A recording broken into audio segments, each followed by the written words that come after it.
إنا لا نضيع أجر من أحسن عملا قفكي شقونا قبتا شقدي سمال إلا ما آدو وحان مركي كواد dadka beesha ugu kor ergadeeda inaan u mahad celiyo waa mahadsantihiin walaalayaal mas'uuliyadda aad saarteen kii guud Allah iga dhigo waxaan marka rabaa inaan u mahad celiyo ummadda Soomaaliyeed dhammaanteed adduunka meel kasta ay ka joogto oo muddadii u taagnaa kursigan tartankiisu runtii aad iyo aad uga dareemayay u garab taagnaay waxaan rabaa inaan idiin sheego adduunka daafiisa kala duwan meel aan la iga soo ducaynin laga nada xirin laga shuruud xirin laga dikrin laga codsanin ma jirin marka waxaan rabaa inaan idiin sheego hortiina inaan u qaameysanahay dhammaan ummadda Soomaaliyeed meel kasta oo adduunka joogto waxaan rabaa inaan ballan qaado in qaantaas ay noqon doonto qaan Soomaaliyeed oo aan gudi doono haddii Ilaahay yiraahdo mar walbana aynu taagnaan doono waxaan rabaa inaan intaas markaan in uga dhigo aan u soo aado kursigan aan ku fadhiyay 5 sano la soo dhaafay wuxuu ahaa kursi u taagan garta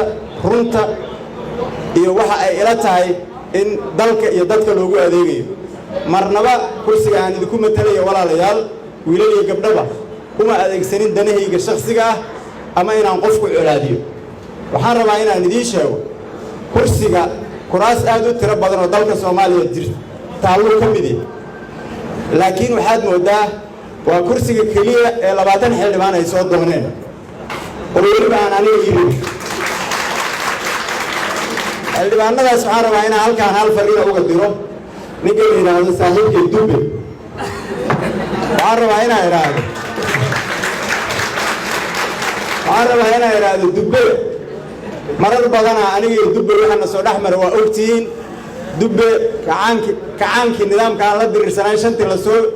la soo dhaaf afayeenkeedii oo ahaa marka culays halkaas ka yimid aan u maleynayaa duulaanka uu Dube soo qaaday mid hadda nidaamka uu la socdo ama kooxda uu garabsanayo niyadeeda ah ma marka waxaan rabaa inaan u sheego Dube adka inuu yahay ad fudud inuusan ahayn adkare mudugna inuu saacad fudud ahayn waxaan ogahay inuu malxiis ka yahay aqalka sare malxiisnimada ruuxeeda saan uga shaqeynaya ka shaqeynaya saacada wax laga bilaabo inta kale la socota ayaga warkooda kuma jiro waxaan rabaa inaan idiin mahad celiyo meel walba adduunka ka joogtaan daafiisa kursigana waxaan damaano qaadayaa inaan ugu adeego dadka iyo deegaanka reer Galmudug waxaan rabaa inaan mahad gooni u celiyo guddiga heer federaal iyo heer dowlad goboleed runtii waxa mahad gooni mudan madaxweynaha dowlad goboleedka Galmudug Axmed Cabdi Kaariye Qoorqoor waxaan saas u leeyahay